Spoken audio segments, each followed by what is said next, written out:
Correct. Yes. And if you want your own, obviously, if you've got your own copy or want to take notes, get that ready because we're going to be going over the changes. And then if you want to just tell me Yeah, where to go, I will. Okay, perfect. We will wait. Celia, what time do you want to get started? A couple minutes after in case anyone's late getting on. Yeah, let's give it just a few more minutes for people to hop on. I know there were a lot of people interested in this. Sure. So let's give it just a few more minutes and then, you know, you can go ahead and start going through and, you know, if they have follow-up questions afterwards, maybe they can let us know. That sounds good.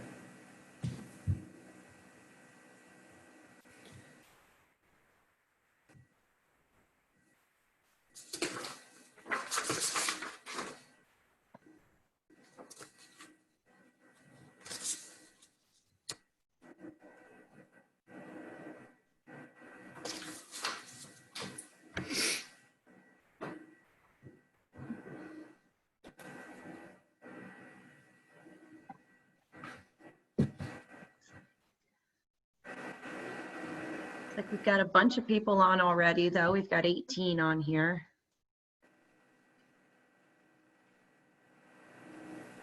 Okay. I'll just kind of keep repeating myself for the new people joining.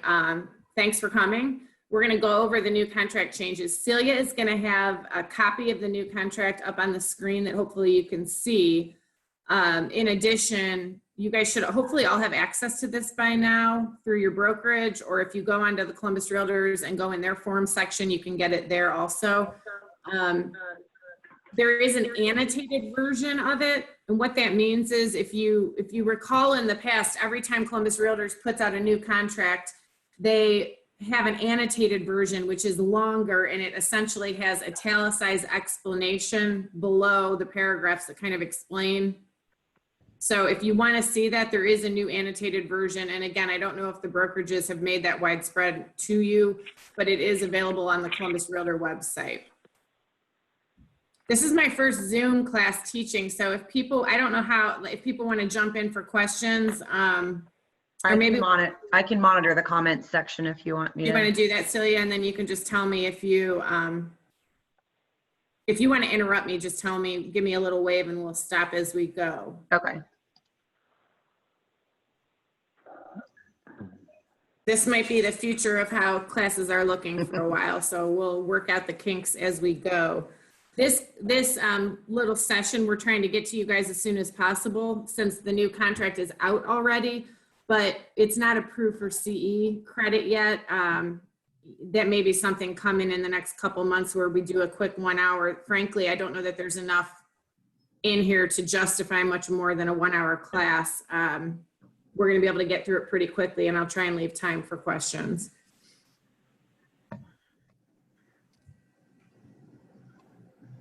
Okay, we've got 26 people on. I'd say we probably can go ahead and get going. Okay, so we're going to get started. As I said, I don't know that I have much to talk about more than 30 minutes or so, so we'll leave time for questions. If you want to comment, Celia's going to monitor questions that you have and kind of interrupt me if it's about something we're talking about, so I can try and address those. What I would like to do is we're going to start with the minor changes first and get those out of the way. And then we're going to move on to the big one, I think, which everyone's concerned about is the 6.5, the condo HOA stuff. I'm Marie Donofrio, for those of you on here who don't know me, with Title Connect. Celia and I are both obviously with Title Connect.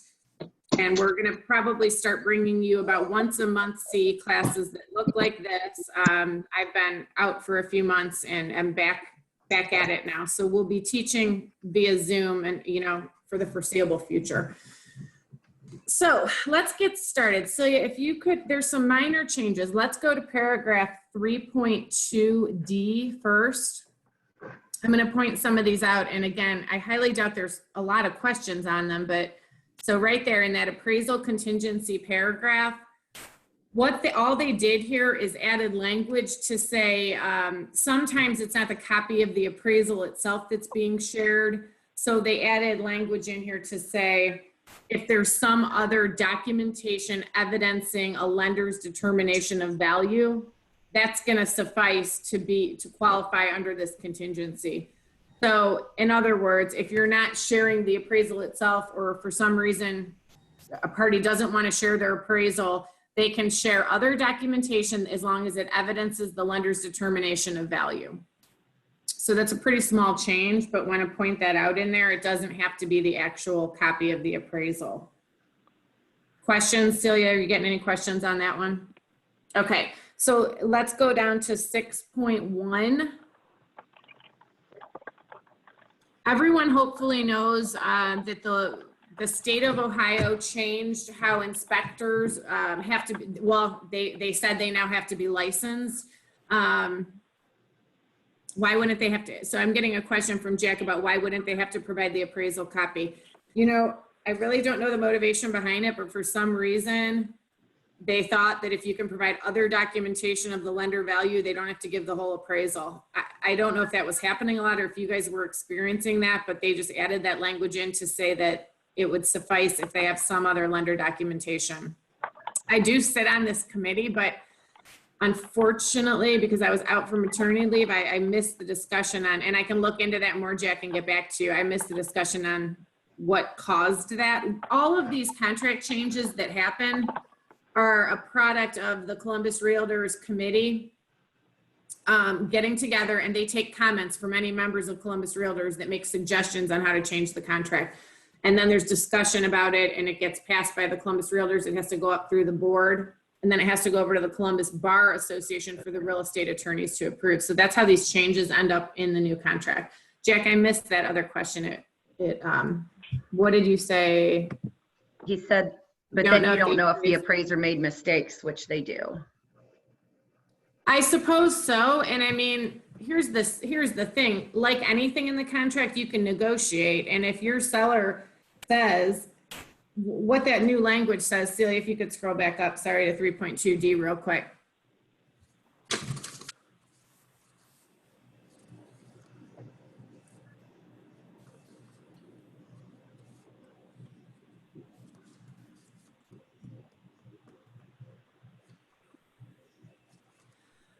And they didn't, I have the annotated version in front of me with comments, and they haven't added any comments related to this change. So essentially, other documentation evidencing lender's determination of value. I suppose if you're the listing agent and they send you something and you're not satisfied with it, you could try and request the appraisal if you're concerned that there's a mistake or it's wrong.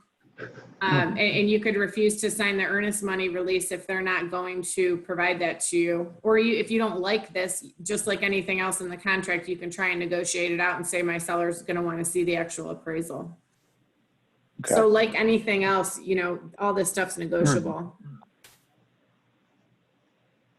I'll try and find out more information about what drove that change, because I honestly don't know. And like I said, I've got the annotated new version here where the comments are added about the changes, and there's nothing in here about why they made that one. So stay tuned. We'll try and get some more information on that one for you. Okay, let's go to 6.1. What I was saying was, so the Ohio law changed. They've got a reference to it in there that home inspectors now have to be licensed, and the Ohio Revised Code sections in there, 476403.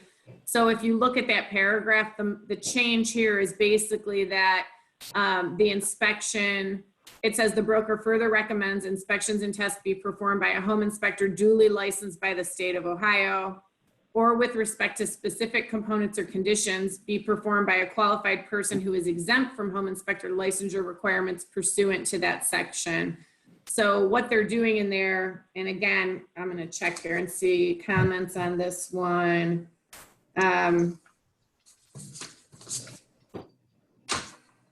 They haven't added any comments in the annotated version with respect to this either, but they're trying to just bring this up to date with the fact that Ohio now does require inspectors to be licensed.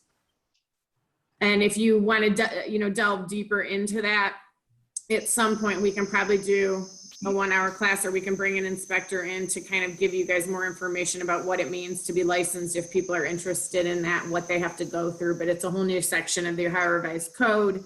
It's going to be monitored, just like you guys are by the Ohio Division of Real Estate. The inspectors will have to go through that process. There's a new question from I Angie. see. What does it say fully?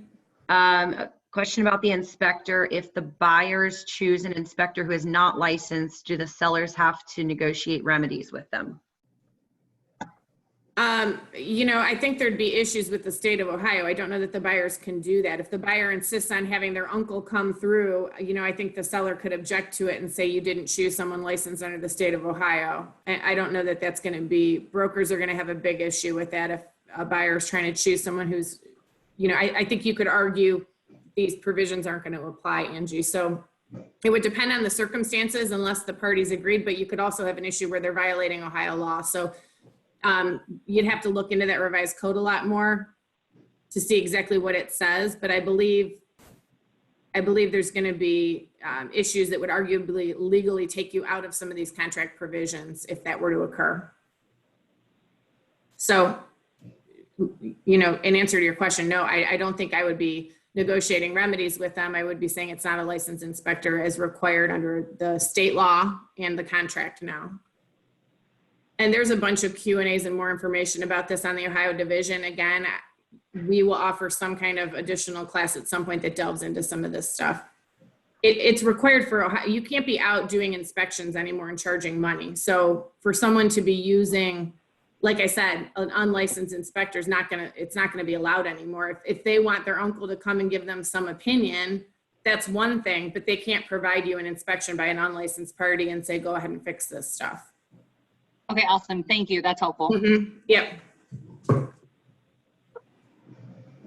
So let's see here. Any other questions on that?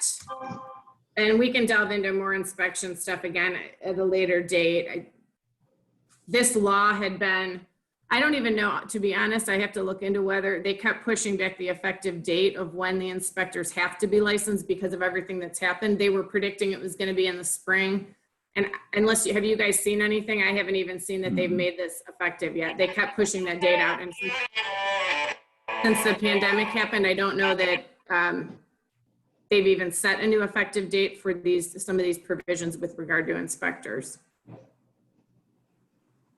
I'm assuming your brokers would let you guys know when it's effective, or we'd get some kind of blast out from the division or from somewhere. And I haven't seen that. I don't know if anyone else here has.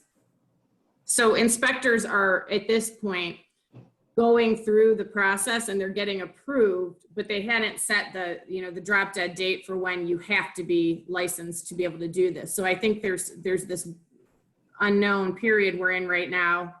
Again, unless I'm wrong and that date has come out and I haven't seen it, where the effective date has not been set yet. If you do want to know which inspectors have gone through this process, because a lot of them already have to date, I believe I heard a statistic back in January. I mean, they had a lot of inspectors who had already gone through the process to get licensed under the new law.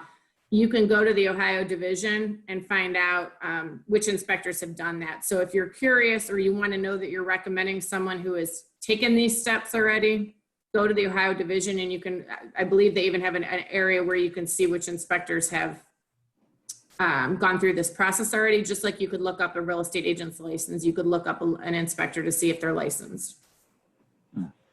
Or ask the inspectors that you normally use and recommend if they've gone through the process yet. Okay, no more questions. We're gonna go down to 13.5 and 6. This is the last small change, and then we're gonna get to the meat of what we're really, I think most people wanna hear about, the condo HOA stuff. All they did here was they wanted to clarify text messages. So they said you can't, in 13.5, they've got some language in here now. Let me move this, sorry guys. 13.5, they added language in here to say, for the last sentence, for the purpose of this provision, contract documents do not include voicemail, email, and text messages. It had said voicemail and email messages, but now they're adding text so that no one is confused and think that they can have a text message be considered a contract document. And then what they did say though was you can deliver contract documents in 13.6 via text. So if you are using some text app where you want to deliver documents, that's okay, but the documents themselves cannot be a text. So the whole changes in 13.5 and 6 were just to clarify the text message, to basically exclude text messages from being contract documents, but to provide for the delivery of contract documents by text messages. So that were the changes there with regard to texts. Okay, now the big stuff. Let's go up to 6.5. Is that what most of you are here to hear about, I would assume? So I'm going to talk for a second about why they put these changes in. If you could go, let's see here. I'm sorry, it's 6.1. I'm telling you the wrong section. Or it's 6, keep going up. So no, 6.5 is right. Yeah, 6.5A we're gonna start on. So I've gotten some questions already about why in the world would they do this? My parties are never going to get these documents. Should we just strike out this whole section? No, you shouldn't. The committee thought this was important enough that we've been working on it for about a year to get this stuff in here. Essentially, I'm going to talk big picture. Why are they doing this? Is it to make everyone's life harder and make you go hunt down a bunch of documents that you feel like you can't get, you don't know how to get, etc.? No, the committee is extremely concerned that every single time a licensed agent is representing a buyer on a condominium or homeowners association, and you're not getting these documents to your buyer, you're putting yourself at risk for something going wrong and you telling your buyer, well, you really didn't need this stuff, or you shouldn't have asked for this stuff, or I didn't know you needed this stuff, even worse. And one of these times, we've been lucky so far, you know, there certainly are lawsuits out there about this. But a lot of you probably have said, well, this has never bit me before. It's never been an issue. But if you get a buyer who moves in and finds out that the condo or HOA is in terrible financial shape and it affects their investment or the value, or that they can't do something with that property that they wanted to do with it, they're going to be looking at you saying, why didn't you get me these documents that I needed to make this determination before I purchased? And you've been lucky if this hasn't happened to you yet.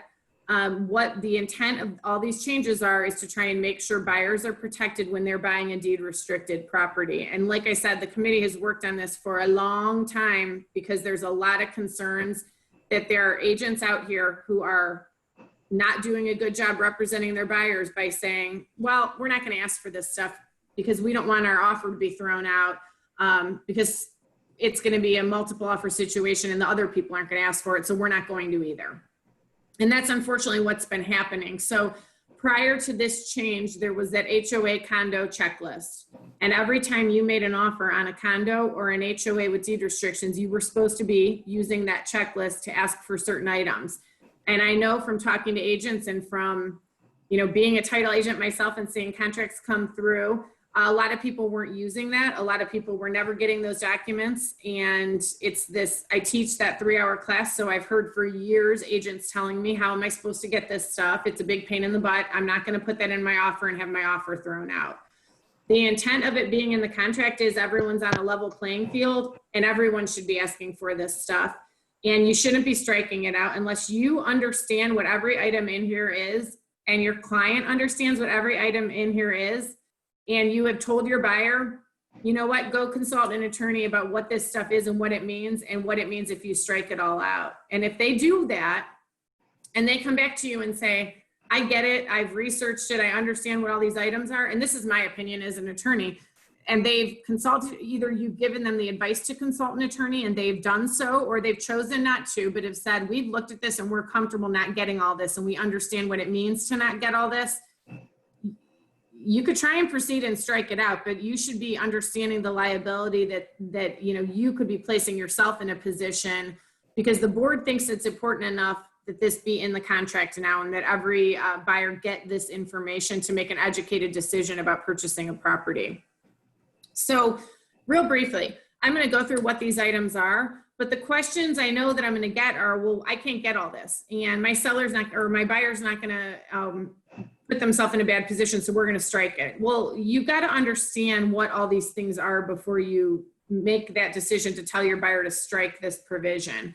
And again, the intent of putting it smack dab in the contract instead of using an addendum that no one was using or a lot of people weren't using is that it's going to be a level playing field, and all agents should understand this is important information for a buyer to get. So let's go over what it says. If the premises is a condominium unit governed by a condo association, so any condo, and Jeff Jones, yes, the question is, does this apply equally to attached single family homes with an HOA association and deed restrictions? Yes. So any property that's got an association, homeowners association, it's going to apply to. Any condominium it's going to apply to. If you take my 3-hour class, we explain the difference between these different types of associations so you can kind of differentiate. We're not going to get into all of that today, but essentially anytime you're dealing with a property that's got an HOA or these types of deed restrictions, a condo association, the seller is supposed to provide buyer with these following pieces of information within 5 calendar days after the date of acceptance of the contract. And what I'm going to tell you is you're going to see a bunch of classes that the board's going to start offering. We're going to start offering. What the intent of this is and is going to be taught is that should be the responsibility. The only one legally that has a right to get these documents is the seller, the titled owner at the time when they're listing that property. So I hammer this home in my condo HOA class, and you've probably heard it before if you've taken that class. The seller should be getting this stuff together before you list that property, and then it's not an issue. And you don't have to be worried about trying to negotiate or saying we can't provide this stuff, because you as a listing agent too have some responsibility, and to just tell a buyer, sorry, we're not going to get all this stuff. I think it's doing a disservice to everyone in the transaction to have that attitude and to not get these items. And if a buyer does talk to an attorney, they're going to be telling them, you should see this stuff before you enter into contract. So what the education you're going to be seeing coming through on this is that the list agent should be sitting down when you go to get a listing and saying, here's these items that are in the Columbus contract that we have to provide to buyers. And it should be pitched that way. And we're going to get this stuff together now. And we can talk about how they get it together.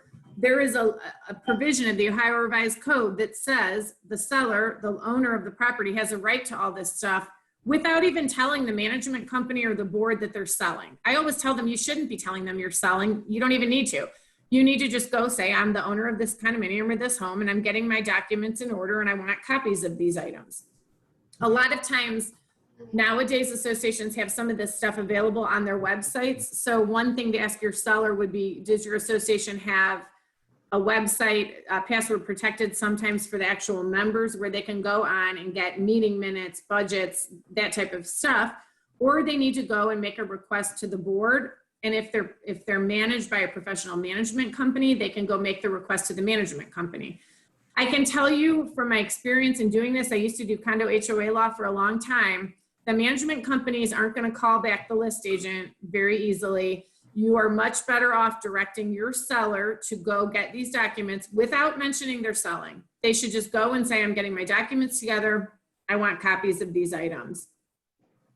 Why do I say not to tell them you're selling? Is because a lot of these big management companies then start trying to charge all the fees associated that we're going to have to pay anyway. Once it gets into contract, the title company is going to have to request this stuff themselves. We can't get around that.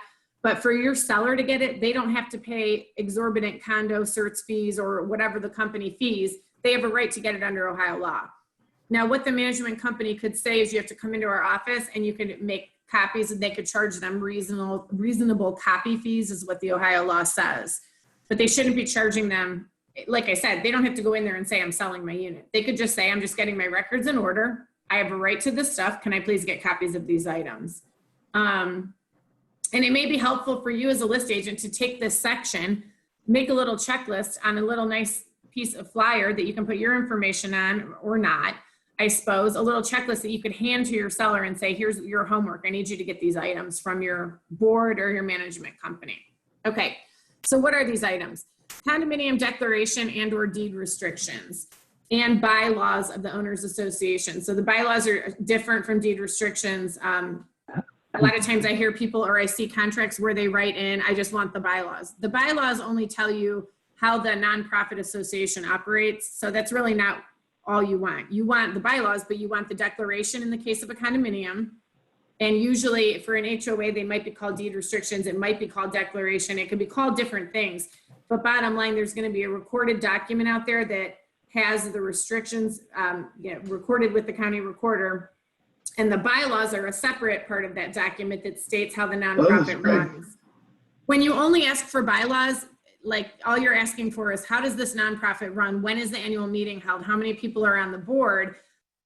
That's not really yes, you should get those, but that's not really what your buyer cares about. Your buyer cares about, can I build my fence? Can I park my RV outside? That stuff's not in the bylaws. That stuff is in the declaration or deed restrictions. No, I just saw a quick question pop up. Will the property management company provide these to a buyer's agent? Highly doubtful. I mean, these management companies won't even call you back. I used to work for a law firm. We would represent the associations and we could barely get a call back. So no, they're not going to talk to, they may, if you get a small management company and they're great at customer service, but highly unlikely. The only person under Ohio law that has a right to get this stuff is the titled owner. So that's your seller. They probably won't even in a timely fashion call back the list agent. So it's your easiest way to get these is to get your seller to get them together because they're the one that has that legal right to have them. Second part of this is including all amendments. So when a developer, without getting into too much, if you want more information like this, we will do the 3-hour class soon and you can come to it. But without getting into too much nitty gritty about the law, the developer files the initial deed restrictions usually, and then over time they can be amended. There can be amendments on file that the developer did, but more likely once the developer's out of the picture, owners get elected to serve on these boards and they amend stuff. So there could be an amendment 10 years after the original deed restrictions that puts into place rental restrictions, for example. Well, if your buyer's an investor or your buyer is buying a condo thinking they're going to sell it in 5 years and move up and keep it as a rental, they need to know if there's rental restrictions on file. So getting the original deed restrictions isn't enough. You need to get amendments also. And then they say accept amendments that only increase the number of units or homes. Those are called expansion amendments. And the way some of these places are built, there could be 20 expansion amendments where all they did was add new condominium units or new homes. Your buyer's not going to care about those nor need those. What they want is what I would call the substantive amendments that are going to affect their rights to use the property. So leasing, can they park their RV outside? Can they build their fence? Okay. Questions as I'm going through. I know I'm talking fast. What your seller has to do is write down who is the condominium board. If they have no idea who it is, who's the management company contact, number or phone number and email. Those are important to get so that if there are questions, we know who it is. We need those as the title company also. So there's reasons to get that information up front so that everybody has it. Contact information for any other mandatory membership association, if applicable, name, phone number, and email. And I fought to get this in this version because it's really important. Some of these places have a condo association, but they also have a larger umbrella association that they may have to be a member of. And why does that matter? Because there's going to be a second set of fees associated, and we need to know that.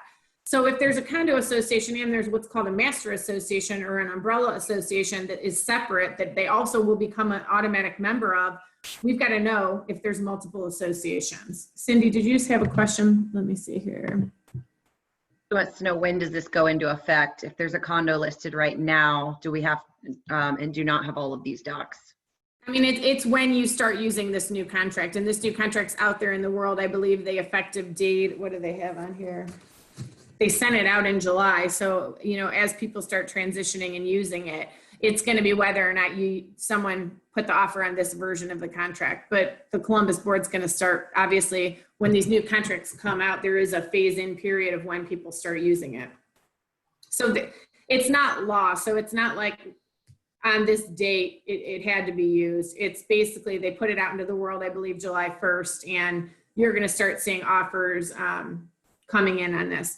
Yeah, if you can get all the documents, Cindy asked, should we be proactive and get all the documents? I'm always an advocate for that because, again, I don't think that it's protecting a buyer if they buy and don't have this stuff. So if you're able to get it, And a lot of times it's like, people don't know what this stuff is, or agents or sellers don't know what it is. So it's like everyone just throws their hands in there and says they see the list, especially if you looked at that old condo checklist. It's like you saw it and we're like, this is too much. Let's just not use it because I don't know what it is and I don't know how to get it. Whereas if you understand what the stuff is, for instance, those deed restrictions we just talked about are all recorded with the county. There are ways to get it. The management company and certainly the board have electronic versions of all that stuff. It should be fairly easy if the seller requests it for them to get that information. So it's kind of knowing who's the right party legally, entitled to it.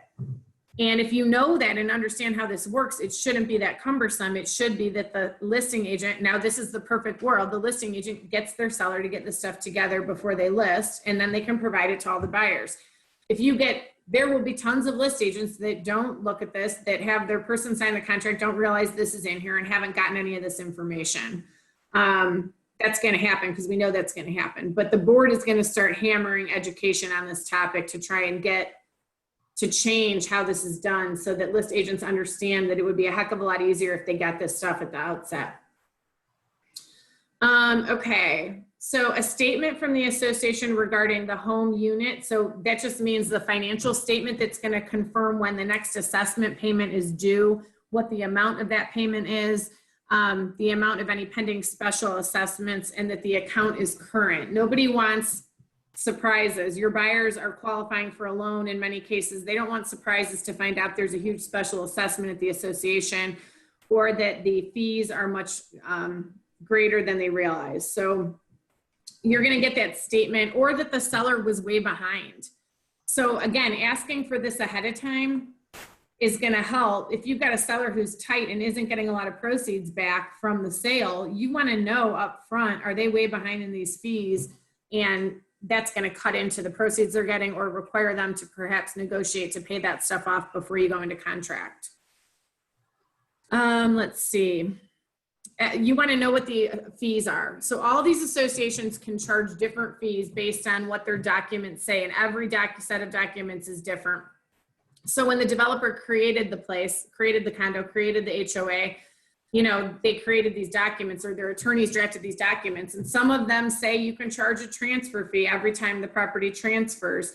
So an initiation fee, there's reserve contributions that have to do with budgets. And again, if you want more information about this stuff, please come when we do one of the 3-hour classes. But the reserve contribution has to do with the financial health of the association. Are they putting money away for the big stuff that's going to come up? So if it's a condominium, I'm going to use the example of roofs. If you've got, a 200 unit condominium, the association oftentimes is responsible for roofs. If their documents say they are, they've got to be putting money away over time to pay for that. So you want to know what that reserve contribution looks like each month.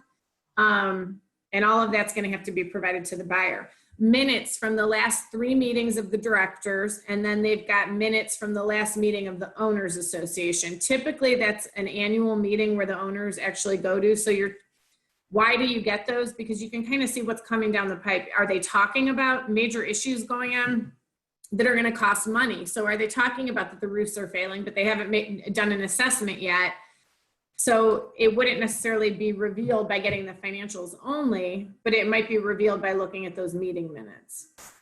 And then most recent version of the unrecorded, and a budget. I think a budget is in here somewhere. Let's see. Yeah. Where did I see that? Whoop. I think it's down in the next one, but scroll back up for 1 second. Yeah. Let me finish this. A recent version of the unrecorded rules and regulations. This is important because those are not recorded with the county like these. The declaration and deed restrictions are all recorded with the county, but there's what's called unrecorded rules and regulations. Those are passed by whoever the sitting board is at the association, and that can change every single year. They have an annual meeting where the board composition can change.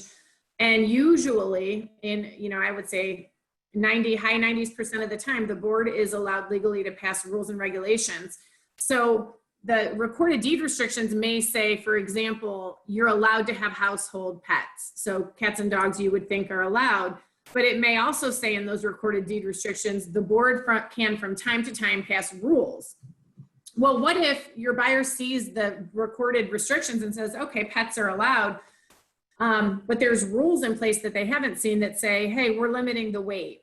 You know, we're a high rise, we're Miranova condominium, and we're saying you can't have dogs that weigh more than 20 pounds. Well, that's a big problem if your buyer goes into contract and then they get there and they're being told they have to remove their dogs. That's obviously not an ideal scenario.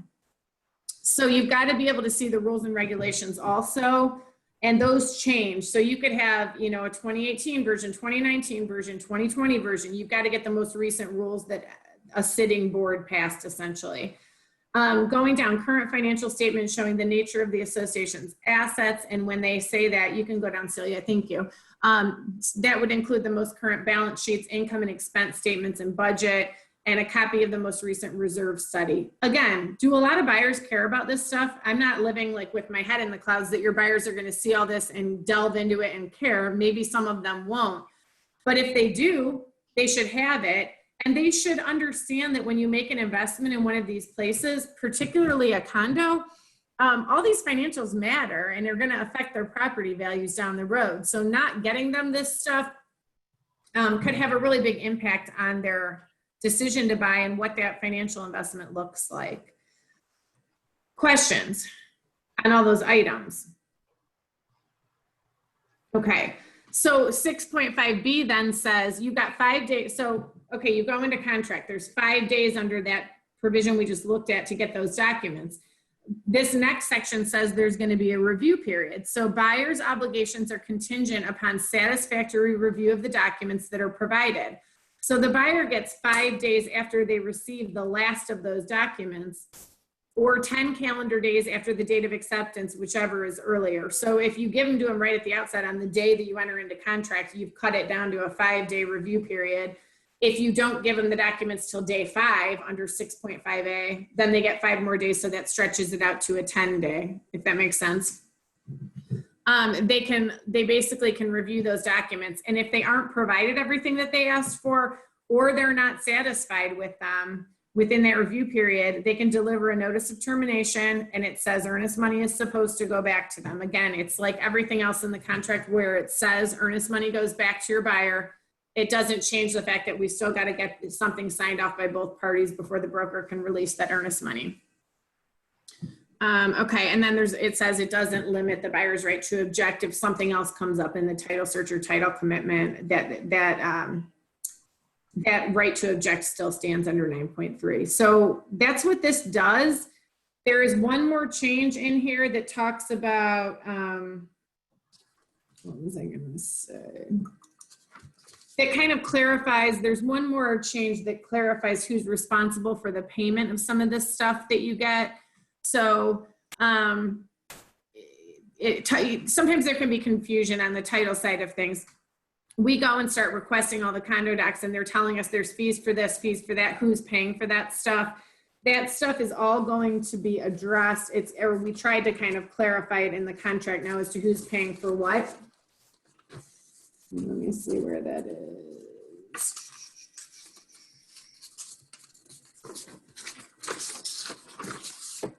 Sorry, I'm trying to tell you exactly where that is. I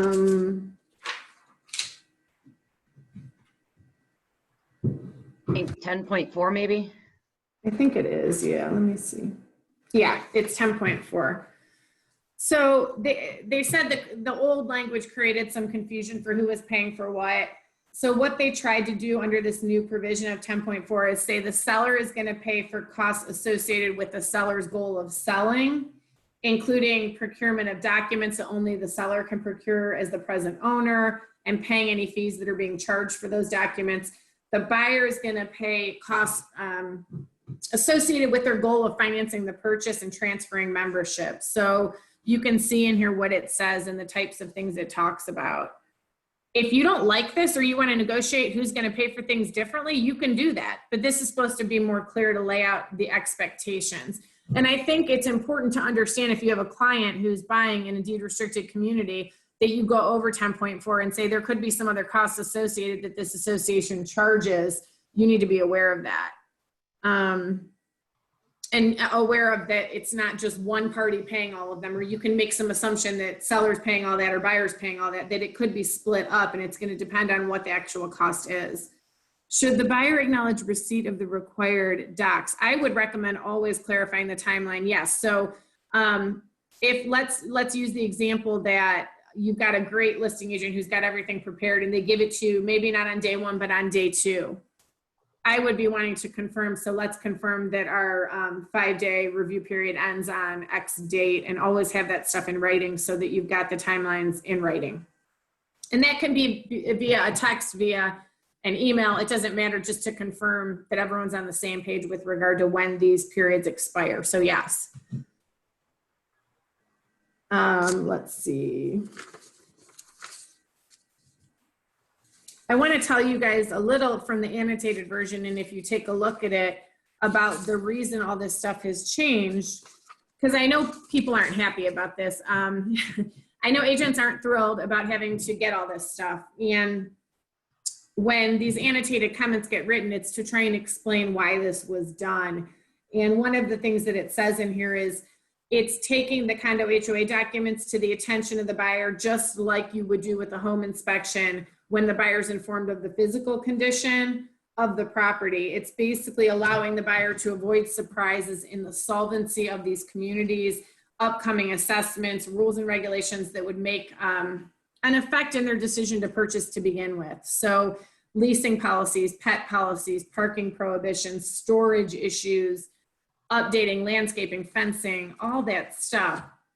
And so this contingency is basically to make sure that your buyers are truly educated in what they're buying, and being able to terminate if they get the documents and it's not what they thought it was, or there's something in there that's not going to work for them. All of this stuff is obviously subject to contract negotiation, just like anything else. So let's say you're in some really tight time frame, or your seller's got tons of offers and they want to go back and say, hey, we've got all this stuff ready for you, buyer, but we're only willing to give you 3 days for the review period. Well, then agree to that and put it as an addendum and amend this paragraph to say they're only getting 3 days. I mean, everything is always subject to negotiation and change, but this is what the board thought was the most fair time frames to try and get this stuff and allow a buyer to review. Okay, I just missed a question, I think. Let me see. There's a new one asking about a condo currently in contract using the original checklist. She said the title company said to wait 15 days prior to closing to get all documents together. So they are the most recent, but you mentioned getting them together within 5 days. I'm not sure what they mean by that. Title company's job to get these documents is totally separate from what is in this new contract. This new contract has to do with an obligation between buyer and seller to get these documents. So Christina, it depends on number one, did you use this new contract? If you did, these obligations would be on seller to get this stuff to buyer within 5 days.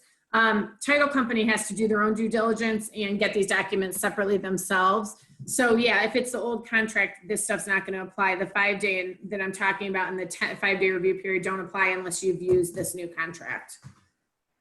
You're welcome. So again, you've got to make sure you're aware what contract it is. And then I've gotten the question, well, if the seller's getting all this stuff together, why can't we just give it to the title company and avoid paying those fees? Well, we can't.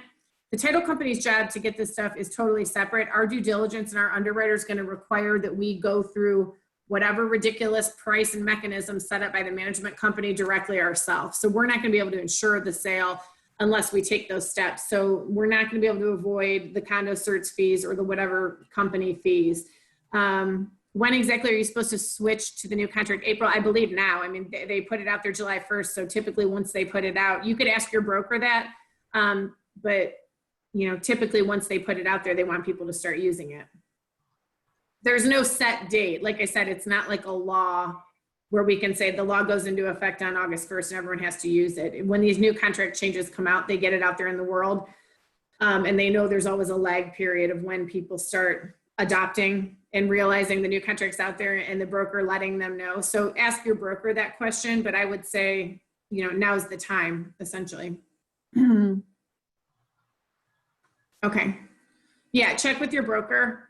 I know sometimes when they've made really major contract changes, brokers have kind of said, hold off. I want to wait till everyone's educated or they've had a chance to talk about it. So, once it's out in the world, Joan's on here. Okay. So Joan, since it's out there, you could answer that. I mean, people should basically start Yeah, using it.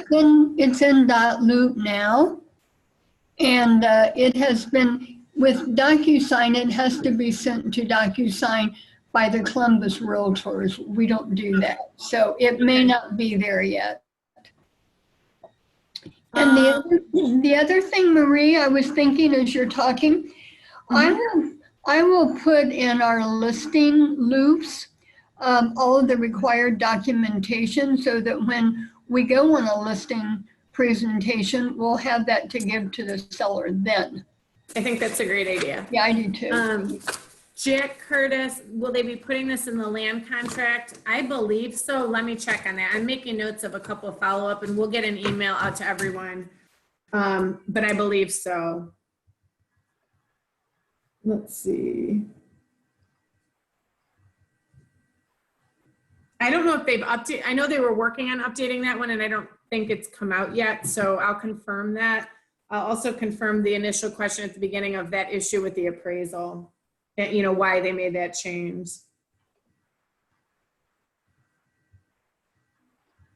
Okay, what other questions do people have? I know I went through that pretty quick. Celia and I are working on some new Zoom classes for the fall. So I think we talked about doing the condo HOA in September. We have to confirm dates on some of this stuff, a lot of moving pieces. So we will do this condo HOA. It's going to be, man, that's going to be hard to sit for 3 hours on a Zoom class, I know. So we'll figure out how to structure it so we can take breaks for questions and you don't have to sit and stare at me talking for 3 hours. That's a long time. But that class is probably coming at some point in September. So that condo HOA class, especially if you haven't taken it or if you're new, or if you haven't taken it in several years, it's a good refresher to kind of even delve deeper into all the stuff that I just touched on very quickly and help you truly understand all the stuff that I just went through, these documents that the board is now saying you should give to your buyer. That class delves into what is in those documents. So what does it mean and what can it mean to your buyer and seller based on how the developer set that community up and what types of deed restrictions they put on there. So it's a long one. We'll have that coming up. And then I believe we're trying to get, I'm working on my schedule to get Celia a date for a wire fraud class that will be later in August, sometime at, middle end of August. So we're going to start doing these classes once a month. We used to move around to the different offices. We won't be doing that anymore, obviously, until some of this craziness calms down and it's safe to all be together again. So in the meantime, we'll be doing it on Zoom. Any other questions? I know I went fast. I want to make sure you guys feel okay about this. And again, if you're in doubt and your seller says my management company won't give me this stuff, or I don't, I can't get it, there is a section of the Ohio Revised Code that they can literally point to say, I have a legal right to get this. And if you need help or don't know what that is, or you have a seller who can't get it, contact us at that time, Celia or myself, and we can try and help you. But that really is the easiest way to comply with this new stuff, is for the list agent to direct their seller that they're the only party in the transaction with the right to it. So they need to do a little bit of homework to get this stuff together before they list. That would be the easiest way, to comply with this provision. Hey, Marie, this is Rainey. Hey, Hi, Rainey. On board are all these brokers for this contract? Like, will this be mandated by the Columbus Realtor Board to be used by all brokerages? Yeah, I mean, once the new contract comes out, like I said, there's always a lag period where people are starting to phase in and brokers are phasing it in. But yeah, I mean, this will be the new version, and eventually they'll take that old version away and it won't be out there in the world anymore. Okay, good. And then what is your recommendation? So let's say I'm on the listing appointment and I tell my sellers that this is something that needs to be gotten. Like, how much time do they need to really get this information over to me prior to the actual listing going live? I mean, it would be great if you had it. I guess you have to let your seller know, like, hey, work on this now, but if we are going to go live and go into contract, we only have 5 days. So it's better to get it ahead of time. A lot of times I'll hear this, the seller will say, I don't even know who our management company is. I don't know who the board is. Tell them to get their most recent invoice. They're paying if they live there. That invoice is a place to start. That's where they need to go to get this other stuff. So on some level, the board and management company aren't letting them not pay. So you find the invoice. How do you pay your bill? That would be a good question to ask. And if you can figure out who they're paying, which usually is the management company. Now there's some smaller, certainly associations out there where you've got like a 5-unit, they don't have professional management. It's the neighbors 2 door down, and your seller might have to go knock on the door and figure out who's on the board and figure out what the heck's going on there and how to get this stuff. So it's not always professional management, but most often for the larger places, they're professionally managed. The board has hired a management company to take care of collecting the dues, to take care of enforcement issues and all this type of stuff. If they say to you, I don't know who the management company is, but I have coffee every Wednesday morning with the board president. Okay, that's a good place to start. Have them at the next coffee, talk to the board president and say, I need to get this stuff. How do I go about getting it? There should be no, as difficult as it can be to get this information from some of these management companies, you feel like you're pulling teeth. If everyone realizes it's the seller with the legal right to get it, and can kind of direct the seller that, look, you have a legal right to get this information. It has nothing to do with selling the property. You just have a right to have it as part of owning this property. If you can kind of direct the seller in that vein to go get the stuff, it shouldn't be as cumbersome as sometimes people think that it can be. There are bad management companies out there that won't return phone calls, and your seller might have to drive up to their office and go in and say, I'm trying to collect this information. I need to get it. So it's not always easy. I'm not saying it is, but it's the seller that's got that right to get it. Is it recorded? Celia believes it is. And she said Angela would be able to pull the recording if we use. Yeah, I have a question. Sure. So typically if I list a condo, I'll put this information in the document section if I have it. Do you suggest that we do anything else to confirm the receipt to the buyers?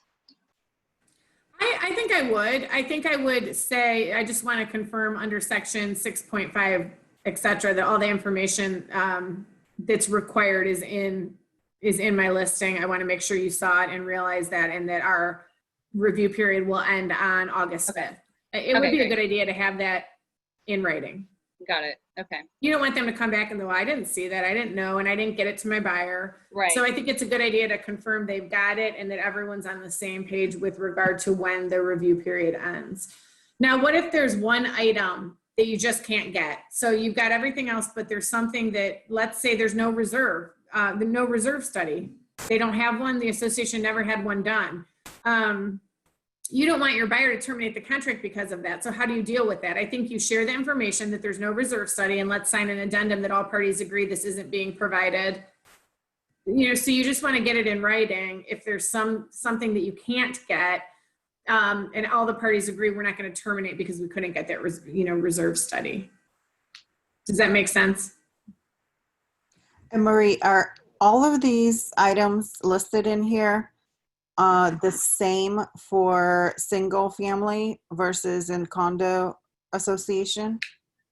Typically, yeah. I mean, they should have all the financial information. Yeah. Some things they wouldn't have. If it's a small HOA and they might not have a reserve study, or, they're not responsible for a lot, so they don't have that. Or they're not professionally managed. So obviously it's not going to apply to get all that contact information. So it could differ a little bit, but it's generally the same. Cindy Ritchie, should we use the condo checklist as the receipt notice?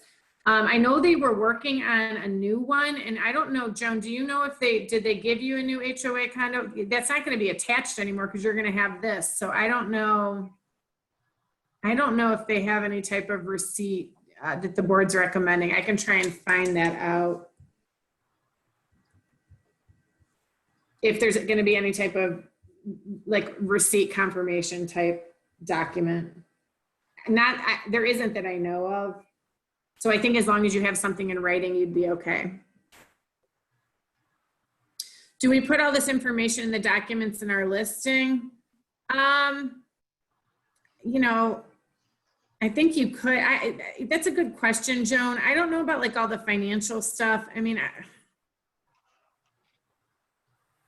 I don't know about putting all that financial stuff up there or not. Do you guys normally do that? Like Angie, you said you always put that stuff up there. Do you put financials up as well?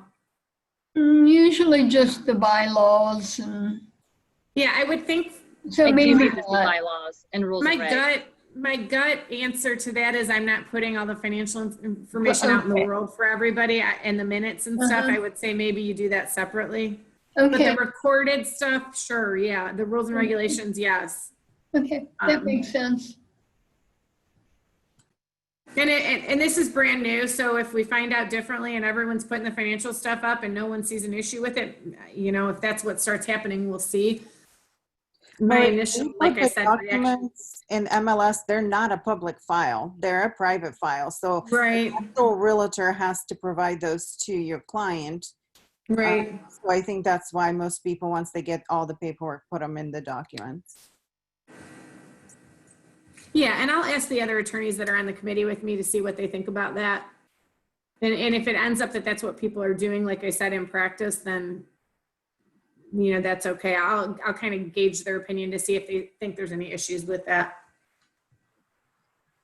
There really shouldn't be, because if I'm buying, a prospective buyer should be able to see that stuff. So I just want to make sure that they haven't discussed that when I was out and that they're, you know, have a different opinion.